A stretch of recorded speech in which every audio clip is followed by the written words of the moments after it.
শুধু ফিরে আসতে পারে না, তারা তার বদলে কি করছে? তার বদলে তারা যাচ্ছে ত্রাণের জায়গায় যাচ্ছে, তারা চিকিৎসা করতে যাচ্ছে। আর এদের ভয় দেখাতে পারে এই মুহূর্তে আমি মনে করি না ভারতবর্ষের কোনো শক্তি আছে। এবং এরা যেটা করছে অত্যন্ত সুচিন্তিত ভাবে ঠিক সময়ে সঠিক, মানে আমি বলবো সঠিক সিদ্ধান্ত নিয়েছে, একদম সঠিক সিদ্ধান্ত নিয়েছে।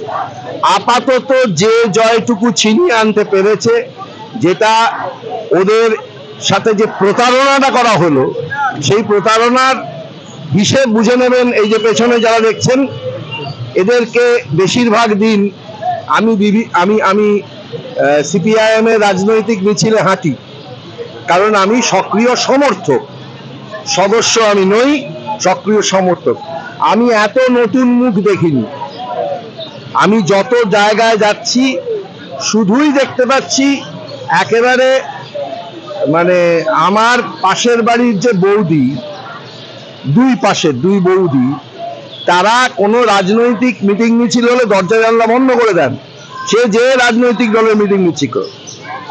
সেই দুই বৌদিকে দেখছি এই যে 7 তারিখে যখন বলা হলো রাত 9টা থেকে 10টা পর্যন্ত অন্ধকার করে রাখতে, তারা রাখলেন।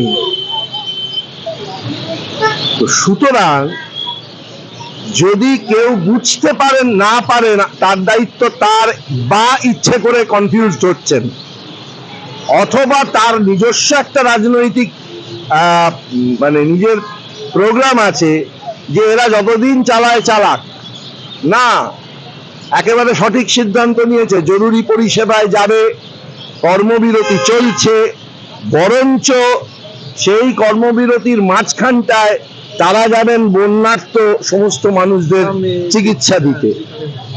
এর থেকে বড় সিদ্ধান্ত আর কি হয় এই মুহূর্তে? কারণ ওই বাস্তুভূতদের ভাঙার দায়িত্ব এবার ওদের সিনিয়ররা নিয়ে ফেলেছেন। তো সুতরাং ওই মেডিকেল কাউন্সিল আর এই যে ওদের যে লোকটাকে সরাতে পারেনি, কাকে সরিয়েছে, দোতলা থেকে 3 তলায় পাঠিয়েছে, এ বাড়ি থেকে ও বাড়ি পাঠিয়েছে। হ্যাঁ, কি শাস্তি হয়েছে? পাবে। আপনারা একটু অপেক্ষা করুন, যেদিকে এগোচ্ছে।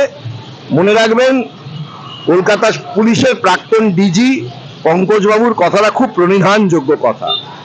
সেটা হচ্ছে যে সিবিআই কিন্তু বাঘের পিঠে চড়ে বসেছে। হয় বাঘ তাকে খাবে, তা না হলে বাঘকে তাকে গলায় দড়ি দিয়ে পোষ বানাতে হবে। পুলিশের গায়ে হাত করা 168 বছরের ওদের কোনো ঐতিহ্য একেবারে ধুলোয় মিশিয়ে দিয়েছে।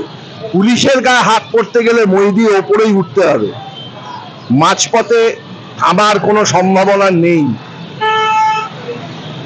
সুতরাং আরো যত দিন যাবে, যেদিকে এগোচ্ছে সিবিআই এবং ইডি, আমার মনে হয় না যে তাদের সম্পর্কে তোতা পাখির বক্তব্যটা আর বোধহয় কার্যকরী থাকবে না। এবার বোধহয় বক্তুই বা সারদা নারদা হবে না, এবার বোধহয় একটা বড় কিছু হতে চলেছে। যাই হবে ভালোর জন্য। ভালোর জন্য তো বটেই, ভালোর জন্য তো বটেই। তার কারণ এই যে এই তথাকথিত থ্রেড কালচার বলছে, এটা আপনার পাড়ায় নেই, আপনার পাড়াতে আছে, ওনার পাড়াতে আছে, সবার পাড়াতে আছে। তো এর যদি অবসানই ঘটাতে হয়, তাহলে সর্বস্তরে অবসান ঘটাতে হবে।